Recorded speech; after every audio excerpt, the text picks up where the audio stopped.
ઉદાહરણ શ્રીમદ ભાગવતનું ઉદાહરણ કે જેમાં અર્જુનની જિજ્ઞાસા હતી, તેથી ભગવાને શ્રીમદ ભગવદ્ ગીતાનો ઉપદેશ આપ્યો. પરીક્ષિત રાજાના પ્રશ્ન હતા, એટલા માટે સુખદેવજીએ શ્રીમદ ભાગવતનો ઉપદેશ આપ્યો.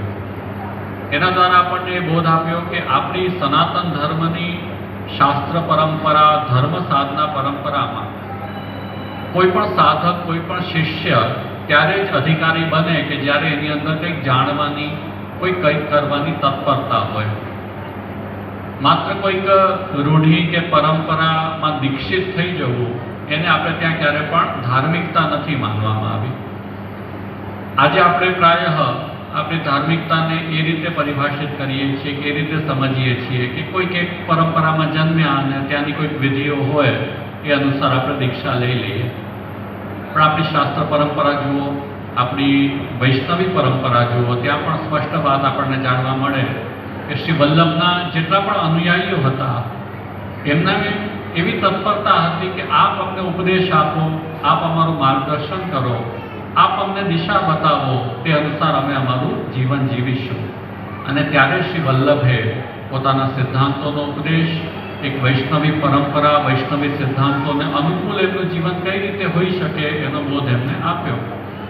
જ્યાં સુધી આપણને તરસ નથી લાગતી ત્યાં સુધી આપણને કેટલું પણ પાણી કોઈ પીવડાવી દે, જ્યાં સુધી આપણને ભૂખ નથી લાગતી તો કેટલું પણ આપણને જમવાનું મૂકી દેવામાં આવે, તેનો કોઈ લાભ આપણને થાય નહીં. એ રીતે સૌ પ્રથમ આવશ્યકતા છે કંઈક જાણવાની આપણી તત્પરતા, ઈચ્છા. આપણે જે ધર્મ સંપ્રદાયમાં છીએ, પરમ ગૌરવનો વિષય છે. આપણો માર્ગ શ્રી કૃષ્ણ શરણાગતિ, શ્રી કૃષ્ણ ભક્તિનો માર્ગ, સર્વશાસ્ત્રોના સારરૂપ માર્ગ છે. ગીતાજીમાં પણ પ્રભુએ ઘણો બધો બોધ અર્જુનને આપ્યો એમના પ્રશ્નોના સમાધાન રૂપે.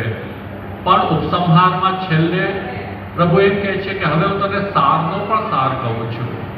ત્યાં પ્રભુએ ઉપદેશ આપ્યો કે મારા શરણે આવ, મારી ભક્તિ કર, બીજી કોઈ ચિંતા તારે કરવાની જરૂર નથી, કોઈ શોક નહીં. મા શુચ મામ એકમ શરણમ વ્રજ, મારા એકલાના શરણે આવો. મહાપ્રભુજીએ કૃષ્ણ એવ ગતિર્મમ, શ્રી કૃષ્ણ શરણમ મમ, એમાં આપણને આ સહજ બોધ પ્રદાન કર્યો છે. એની ગહનતાને સમજશો, એનું નિત્ય અવગાહન કરશો, એને જીવનમાં ઉતારશો તો એનો લાભ પ્રાપ્ત થશે. ખાલી દીક્ષા રૂપે તો આપણે ક્યારેક નામ કમાવ્યું હોય, ક્યારેક બ્રહ્મસમાન લીધું હોય, એ ઘટના તો જૂની થઈ ગઈ. પાછી બચપનમાં ક્યારેક થઈ ગયું, પછી જીવનમાં શું કર્યું, યદિ એમાં કશું નથી કર્યું તો એનું મહત્વ સિદ્ધ નહીં થાય.